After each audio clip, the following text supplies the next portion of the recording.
Good morning, welcome back to my new blog guys. এখন বাজতে আটটা নয়টা হইতে যেতেছে গাইজ। আর গাইজ স্কুলটা বন্ধ দিয়ে দিছে, ভালো লাগতেছে না। ঈদের ছুটি বন্ধ দিয়ে দিছে, এখন ভালো লাগতেছে না। কি করবো? ব্রেকফাস্টটাও করা হয়ে গেছে, ব্রেকফাস্ট করে ফেলেছি, আগে করে ফেলাইছি। হ্যাঁ, আর তোমরা কিন্তু লাইক শেয়ার সাবস্ক্রাইব করছো না, লাইক করো, লাইক ঠুকতো, লাইক শেয়ার সাবস্ক্রাইব করো, চ্যানেলকে সাবস্ক্রাইব লাইক সব করো। আর তোমাদের জন্য ঈদ মোবারক, ঈদও আসছে সামনে, তোমাদের এই ঈদ মোবারক।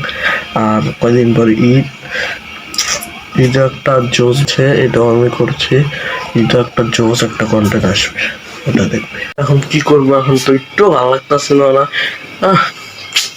ঘরের ভিতরে কিছু খেলার নাই, এখন টিভি দেখা ছাড়া তখন উপায় নেই।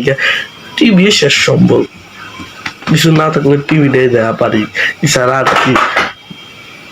কি বাংলা আছে। ইগনোর ঘরে খালি প্রতিদিন বাংলা রাখা যায়।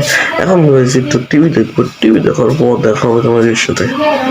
বাইরের আবহাওয়াটা অনেক গরম, একটু ভালো লাগতেছে না। আর রেশনাল তো কমপ্লিট হয়ে গেছে, পুরা চোখ টোক খোলা হয়ে গেছে। আর রেশন বাজতেছিল 8টা, এখন বাজতেছে 11টা। 3 ঘন্টা ধরে করছে, 3 ঘন্টা। এখন নুসরাতে তো খাওয়ান খাইতে হবে, এই জন্য আওয়াজ আসছে, এটা ই করো। আর এখন ঘরটারও অবস্থা পুরো খারাপ হয়ে দিচ্ছে, ঘরটারও ক্লিন করতে হইব। তো কিছু করার নাই, তো ঘরটারই ক্লিন করে ফেলা। বাইরেও প্রচুর রোদ, এই জন্য বাইরের কোনো হিট পাইতেছে না। বাইরে চাইলে পুরো এমনি নিয়ে দিচ্ছে, আরো কালা চল ঘরটা গোছানোর পর। এখন তো ভালো লাগতেছে না, খিদেও লাগছে অনেক। তো এখন নানু ঘরে তরমুজ আছে, আর অনেক গরমও পড়তেছে, জন্য ঘরে তরমুজ আছে। চল তরমুজটা ওয়েট করে খাই, অনেক খিদেও লাগছে। ফ্রিজে তরমুজটা আছে, তো ফ্রিজে তরমুজটা পাই করে নি। তরমুজটা গাইস পুরা একটা তেথানি আছে আমার বাগে, আমার লাগিয়া তরমুজটা খাই, অনেক ঠান্ডাও আছে।